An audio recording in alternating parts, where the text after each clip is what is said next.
नमस्कार साथियों, आज हम लोग बात करेंगे वायु के बारे में। तो वायु हम लोग देख रहे हैं क्लास 7 एनसीईआरटी का चैप्टर 4। तो इसमें हम लोग बात करेंगे आज वायु के बारे में। तो हमारी पृथ्वी के चारों ओर घनी चादर है और वह चादर क्या चीज़ का है? तो वायुमंडल का है। ठीक है, यानी उस चादर को क्या कहते हैं? वायुमंडल कहते हैं। पृथ्वी पर सभी जीव जीवित रहने के लिए वायुमंडल पर निर्भर है। यह हमें सांस लेने के लिए वायु प्रदान करता है एवं सूर्य की किरणों के हानिकारक प्रभाव से हमारी रक्षा करते हैं। यदि सुरक्षा की यह चादर ना हो तो हमें दिन के समय सूर्य की गर्मी से तप्त होकर जल सकते हैं एवं रात के समय ठंड से जम सकते हैं। अतः यह वायु राशि जिसे पृथ्वी के तापमान को रहने योग्य बनाया जाता है, यानी वायुमंडल क्या है? हमारे पृथ्वी को रहने योग्य बनाने में बहुत ही सहायक है। अब वायुमंडल का संगठन की बात करते हैं तो ये वायुमंडल में है क्या? वायुमंडल किन किन चीज़ों से बना हुआ है? तो वायुमंडल की बात करते हैं तो जिस वायु का हम अपने सांस में उपयोग करते हैं वास्तव में अनेक गैसों का मिश्रण है, जिसमें नाइट्रोजन है, ऑक्सीजन है। ये सबसे ज़्यादा मात्रा में पाए जाने वाले दो गैस नाइट्रोजन और ऑक्सीजन है, जो कि हमारे वायुमंडल का सबसे बड़ा भाग बनाता है। Carbon dioxide, helium, ozone, argon एवं हाइड्रोजन कम मात्रा में पाई जाती है। इन गैसों के अलावा धूल के छोटे छोटे कण भी हवा में मौजूद होते हैं।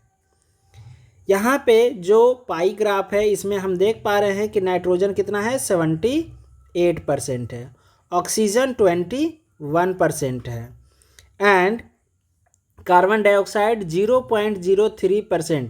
ये सारे जो पॉइंट्स है ये एग्ज़ाम में पूछे जाते हैं और एनसीईआरटी का डाटा बहुत ही इम्पोर्टेंट होता है एग्ज़ाम के लिए, क्योंकि इसी से आंसर आपका सही माना जाता है। आर्गन जो कि 0.93% है और अन्य सभी 0.04% है। इम्पॉर्टेंट हमारा ये और ये, यानी नाइट्रोजन, ऑक्सीजन और कार्बन डाइऑक्साइड तो हमें बिल्कुल में रखना है जरूरी से। नाइट्रोजन वायु में सर्वाधिक पाई जाने वाली गैस है। जब हम सांस लेते हैं तब फेफड़े में कुछ नाइट्रोजन भी ले जाते हैं और उसे बाहर निकाल देते हैं, परंतु पौधे को अपने जीवन के लिए नाइट्रोजन की आवश्यकता बहुत ही ज़्यादा होती है। एक पॉइंट है जिसे हम लोग जान लेते हैं। क्या आप जानते हैं कि कार्बन डाइऑक्साइड वायुमंडल में फैलकर पृथ्वी को विकिरित ऊष्मा को पृथ्वी पर रोक कर रखती है? यानी ये कार्बन डाइऑक्साइड गैस ही है जो कि हमारे पृथ्वी को गर्म करने में एक महत्वपूर्ण भूमिका निभाती है और यह हमारे लिए सही भी है और आगे इसका जो है साइड इफ़ेक्ट भी हमें समझ में आएगा कि ये कार्बन डाइऑक्साइड कहीं अच्छा है तो कहीं बुरा भी है। अब ये अच्छा किस तरीके से है और बुरा किस तरीके से है वो समझते हैं। अगर कार्बन डाइऑक्साइड गैस नहीं होता हमारी पृथ्वी पर तो हमारी पृथ्वी कभी गर्म होती ही नहीं और रहने योग्य जो तापमान है वो भी नहीं बन पाता। और अगर बहुत ज़्यादा कार्बन डाइऑक्साइड हो जाएगा तो हमारी पृथ्वी इतनी गर्म हो जाएगी कि हमारे रहने लायक भी नहीं रहेगी। तो ऊष्मा को पृथ्वी पर रोक कर ग्रीन हाउस प्रभाव पैदा करती है, इसलिए इसे ग्रीन हाउस गैस भी कहते हैं। और इसके अभाव में धरती इतनी ठंडी हो जाती कि इस पर रहना असंभव होता। किंतु जब कारखानों एवं कारों के धुएं से वायुमंडल में इसका स्तर बढ़ता है तब इस ऊष्मा के द्वारा पृथ्वी का तापमान बढ़ता है। इसे भूमंडलीय तापमान कहते हैं या ग्लोबल वार्मिंग कहते हैं। यानी ग्लोबल वार्मिंग बढ़ने के पीछे हमारे मानवीय क्रिया हैं। तो हमारा जो मानवीय कारण है क्या?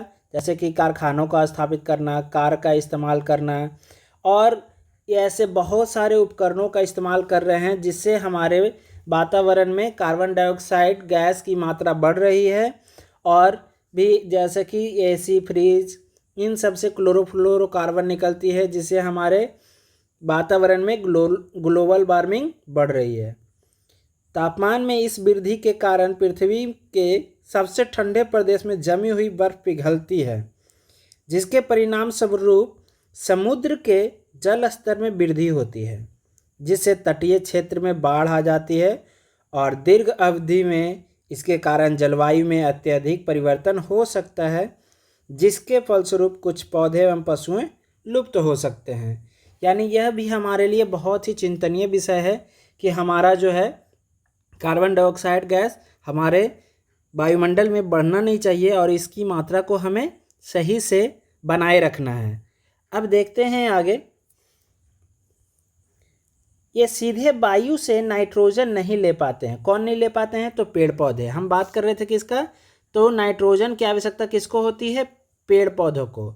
हम लोग को तो नाइट्रोजन की आवश्यकता नहीं है, लेकिन पेड़ पौधों की सबसे ज़्यादा नाइट्रोजन की आवश्यकता होती है और वो सीधे वायु से नहीं ले सकते।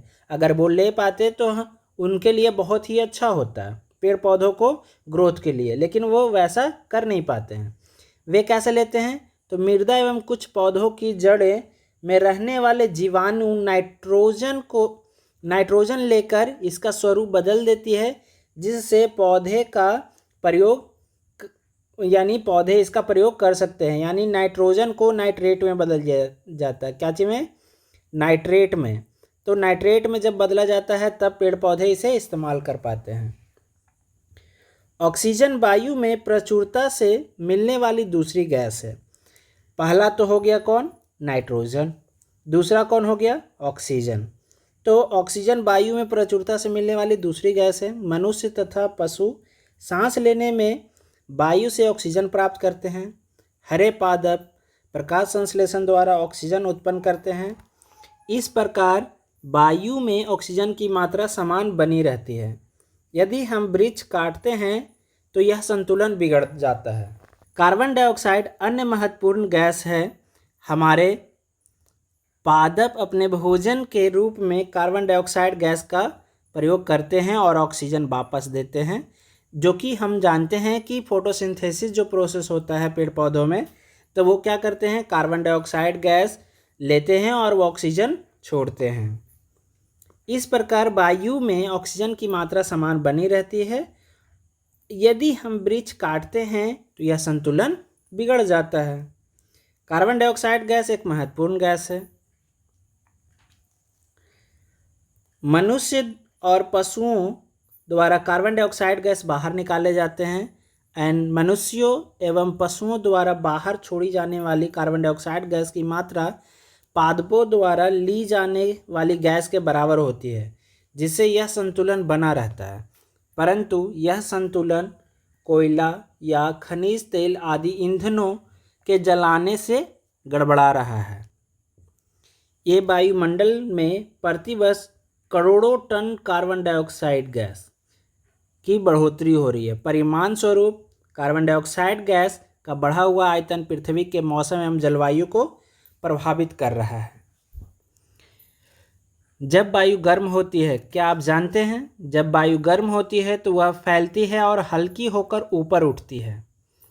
ठंडी वायु सघन और भारी होता है, इसलिए इसे नीचे रहने की प्रवृत्ति होती है। गर्म वायु के ऊपर उठने पर आसपास के क्षेत्र में ठंडी वायु रिक्त स्थान को भरने के लिए आ जाती है। इस प्रकार वायु चक्र चलता रहता है। आगे हम लोग बात करेंगे वायुमंडल की संरचना, जिसमें हम लोग देखेंगे कि वायुमंडल में कितने लेयर हैं और इन लेयर का क्या क्या काम है। तो आज हम सिर्फ ये जान लेते हैं कि वायुमंडल में कितनी परतें हैं। तो वायुमंडल में 5 परत है: क्षोभ मंडल, समताप मंडल, मध्य मंडल, बाह्य वायुमंडल एवं बहिर्मंडल। तो इन सबों के बारे में विशेष चर्चा करेंगे अगले वीडियो में।